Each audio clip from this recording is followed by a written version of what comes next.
यार दोस्तों, target with PS Parihar channel में आपका स्वागत है। सुबह की इस वीडियो में ऐसी सूचनाएं होती हैं जो विभिन्न समाचार पत्रों पर छाई हुई होती हैं और विद्यार्थियों के लिए आवश्यक होती हैं। तो आइए शुरू करते हैं और देख लेते हैं कि आज के समाचार पत्रों में विद्यार्थी जीवन से संबंधित कौन कौन सी सूचनाएं हैं।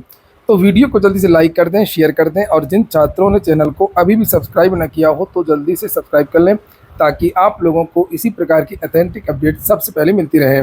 सबसे पहली सूचना है, इग्नू में आवेदन 30 तक पंजीकरण की तिथि बढ़ेगी। इग्नू ने नए सत्र के लिए ऑनलाइन आवेदन की प्रक्रिया शुरू कर दी है। इससे पहले 30 जून तक आवेदन करने की तिथि तय की गई थी। अब यूजी, पीजी डिप्लोमा जैसे पाठ्यक्रमों की तिथियों को बढ़ाए जाने की उम्मीद है और इस संबंध में जल्द फैसला होने पर विश्वविद्यालय छात्रों को ऑनलाइन माध्यम से जानकारी देगा। अभी इग्नू में छात्र दूरस्थ और ऑनलाइन शिक्षा के जरिए पढ़ाई करते हैं। इन दोनों माध्यम से आवेदन की प्रक्रिया के लिए भी अलग पोर्टल तैयार किया गया है। अधिकारी ने बताया कि छात्रों के हितों को ध्यान में रखते हुए सभी पाठ्यक्रमों में पंजीकरण करने की तिथि को आगे बढ़ाने पर जल्द फैसला लेंगे। तो जिन विद्यार्थियों को घर बैठे किसी कोर्स में एडमिशन लेना हो तो वो विद्यार्थी यहाँ से ऑनलाइन एडमिशन ले सकते हैं। अगली सूचना है शिक्षा सेवा चयन आयोग की। लिखा है, रोजगार देने वाले चयन बोर्ड के 36 आउटसोर्स कर्मचारी बेरोजगार हो गए हैं। प्रदेश के 4000 से अधिक सहायता प्राप्त माध्यमिक विद्यालयों में प्रधानाचार्यों और शिक्षकों की नियुक्ति करने वाले उत्तर प्रदेश माध्यमिक शिक्षा सेवा चयन बोर्ड के 36 आउटसोर्स कर्मचारी बेरोजगार हो गए हैं। निजी एजेंसी का 2 साल का अनुबंध 2 दिन पहले 31 मई को समाप्त होने के कारण कंप्यूटर ऑपरेटर, चपरासी, सफाई कर्मी के रूप में कार्यरत 36 आउटसोर्स स्टाफ को बाहर का रास्ता दिखा दिया गया है। इससे नवगठित उत्तर प्रदेश शिक्षा सेवा चयन आयोग का कामकाज शुरू करने के लिए कर्मचारियों की आवश्यकता बढ़ जाएगी। चयन बोर्ड के साथ ही उत्तर प्रदेश उच्चतर शिक्षा सेवा आयोग का नए आयोग में विलय हो गया है। नए आयोग के माध्यम से ही बेसिक से लेकर के उच्च शिक्षण संस्थाओं तक में नियुक्ति होनी है। नए आयोग का साइज वर्तमान में सभी आयोगों से बड़ा है। ऐसे में निश्चित रूप से कर्मचारियों की संख्या अधिक होगी। वर्तमान में नए आयोग में केवल 14 कर्मचारी ही बचे हैं। इतने बड़े आयोग में मात्र 14 कर्मचारी हैं, तो आप समझ सकते हैं। मैंने कल भी वीडियो बनाया था और मैंने भी कहा था कि अभी केवल यही काम होंगे। भर्ती संबंधित काम अभी उसमें समय लगेगा, परीक्षाओं से संबंधित कार्यों में अभी समय लगेगा। और ये जो कर्मचारियों की अब नियुक्ति होगी वो नई नियमावली के आधार पर होगी। यहाँ पर उसके बारे में लिखा भी है, लेकिन उम्मीद है कि चुनाव बाद जो आयोग है उसके कार्य में तेजी आएगी। इसको लेकर के भी यहाँ पर लिखा है कि 5 से पूरी रफ्तार में काम करेंगे तीनों भर्ती आयोग, एसएससी, यूपीपीएससी और उत्तर प्रदेश शिक्षा सेवा चयन आयोग। तीनों का काम गति पकड़ेगा। पेपर लीक प्रकरण के बाद यूपीपीएससी ने प्रश्न पत्रों की सुरक्षा को लेकर किए हैं विशेष इंतजाम। 3 दिन बाद जैसे ही लोकसभा चुनाव की आचार संहिता खत्म होगी, तीनों भर्ती आयोग में हलचल शुरू हो जाएगी। लोकसभा चुनाव की वजह से पिछले 2 महीने से कामकाज ठप पड़ा हुआ है। और आप लोगों को याद दिला दूं, अगर आप लोगों ने वीडियो को लाइक ना किया हो तो लाइक अवश्य कर दिया करें और जो नए छात्र हों चैनल को सब्सक्राइब भी कर लें ताकि आप लोगों को विद्यार्थी जीवन से संबंधित सभी अपडेट सबसे पहले मिलती रहें। तो यहाँ पर लिखा कि आचार संहिता हटने के साथ ही उत्तर प्रदेश लोक सेवा आयोग संशोधित परीक्षा कैलेंडर जारी करेगा। तो कर्मचारी चयन आयोग एसएससी जून में प्रस्तावित 3 भर्ती परीक्षाओं में जुट जाएगा। नवगठित उत्तर प्रदेश शिक्षा सेवा चयन आयोग भी भर्तियों की तैयारी शुरू करेगा। इसको लेकर के कार्यवाहक उप सचिव की तैनाती भी कर दी गई है।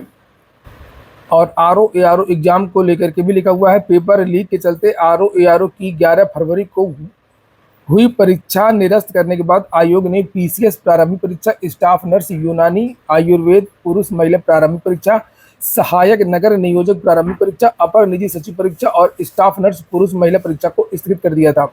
इन परीक्षाओं की नई तिथियां आयोग तय कर चुका है और चुनाव बाद इसको कभी भी जारी किया जा सकता है। और इसके अलावा आरओ प्रारंभिक परीक्षा का प्रश्न पत्र लीक प्रकरण के बाद आयोग के सामने प्रश्न पत्रों की सुरक्षा एक गंभीर चुनौती बन गई थी। यूपीपीएससी को जून से लेकर के दिसंबर तक 1.5 दर्जन से अधिक परीक्षाओं का आयोजन कराना है।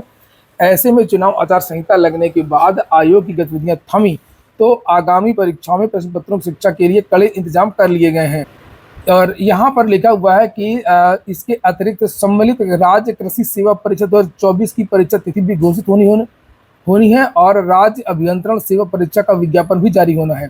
आयोग के सूत्रों के अनुसार यह जो 2 महीने का नुकसान हुआ है उसकी भरपाई के लिए कार्य योजना तैयार कर ली गई है। और दूसरी ओर कर्मचारी चयन आयोग 5, 6, 7 जून को 968 पदों के लिए जेई भर्ती की परीक्षा कराएगा। इसके अलावा सिलेक्शन पोस्ट 12 की परीक्षा 24, 25, 26 जून को और केंद्रीय सशस्त्र पुलिस बल व दिल्ली पुलिस में सब इंस्पेक्टर के 4,187 पदों के लिए परीक्षा 27, 28 और 29 जून को होनी है।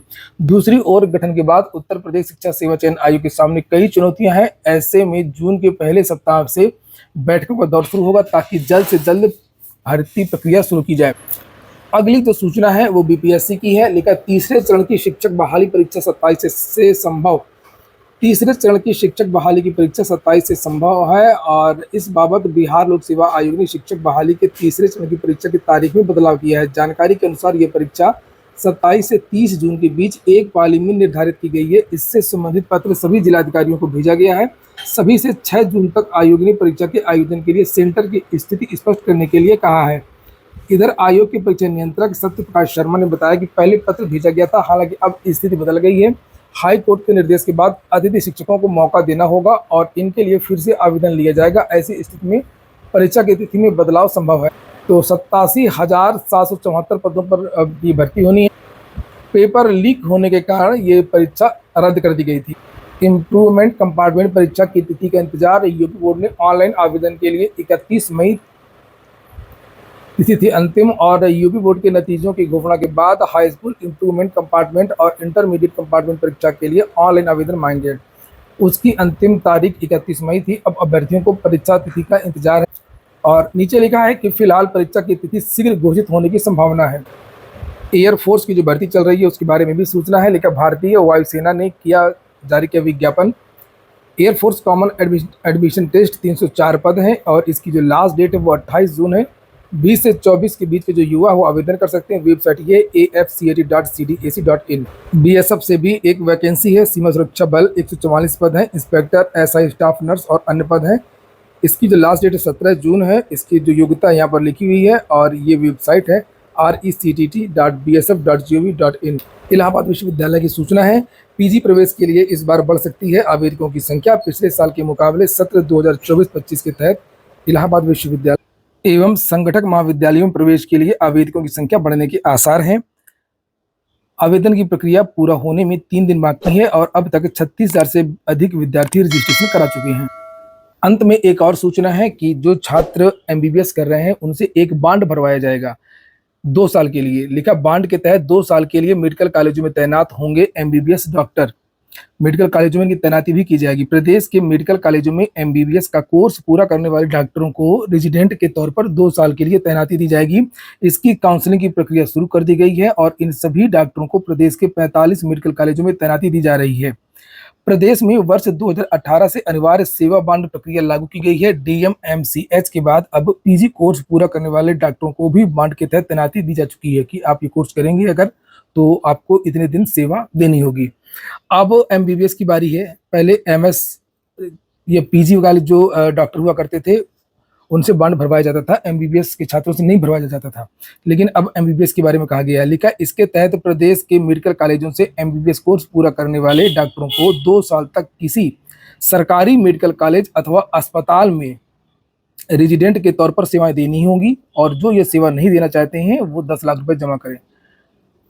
हालांकि जिन डॉक्टरों का चयन पीजी, एमडी, एमएस में हो जाता है उन्हें बांड से मुक्त रखा जाता है। वे पीजी कोर्स पूरा करने के बाद बांड की प्रक्रिया पूरी करते हैं। फिलहाल चिकित्सा शिक्षा एवं प्रशिक्षण महानिदेशालय की ओर से एमबीबीएस का कोर्स पूरा करने वाले करीब 4500 डॉक्टरों को विभिन्न मेडिकल कॉलेजों में रेजिडेंट के तौर पर बांड के तहत तैनाती की प्रक्रिया शुरू कर दी गई है। आज की वीडियो में इतना ही। पूरा वीडियो सुनने के लिए बहुत बहुत धन्यवाद।